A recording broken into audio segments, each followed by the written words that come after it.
નમસ્કાર ખેડૂત મિત્રો, હું મુકેશ ચૌધરી, નિજવડુ સીડ્સ કંપનીથી આપ સર્વ ખેડૂત મિત્રોનું હાર્દિક સ્વાગત. મિત્રો, અમે આજે વાવ તાલુકાની અંદર આકોલી ગામની અંદર છીએ. ત્યાં અમારી સાથે પ્રગતિશીલ ખેડૂત મિત્રો અમારી સાથે છે. તે અમને એમનું નામ પરિચય શું કાકાનું નામ? ઉદાભાઈ. આખું નામ આપણું? ઉદાભાઈ ચમનાજી પટેલ. ઉદાભાઈ ચમનાજી પટેલ. ગામ કયું તમારું? આ ગામ આકોલી. આકોલી ગામ. તમે કેટલા પેકેટ વાવી સન્મેક્ષા બાજરી? 3 પેકેટ. તો કેવી લાગી બાજરી તમને? સારી. આ વખતે પહેલી વાર વાવી? પહેલી વખત. બરાબર. તો ઉદય, શું નામ તમારું? મોતીભાઈ. મોતીભાઈ, તમે આ બાજરી ત્યાં દેખી રહ્યા, કેવી લાગે તમને? સારી છે બાજરી. સારી બાજરી. હાઈટમાં અને બધી રીતે સારી છે. પવન સામે પડતી નહીં? બરાબર. આજ સુધી તો નથી પડી. ઓકે.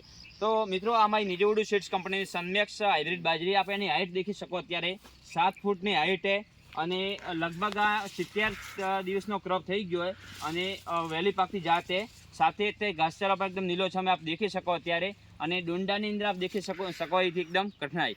તો દરેક ખેડૂત મિત્રોને મારી ભલામણ કે જ્યારે પણ આપ બાજરીનું વાવેતર કરો ત્યારે એમાં નિજવડુ સીડ્સ કંપનીની સન્મેક્ષ 5922નું વાવેતર કરી વધુ ઉત્પાદન મેળવવાની આશા રાખીએ. Thank you.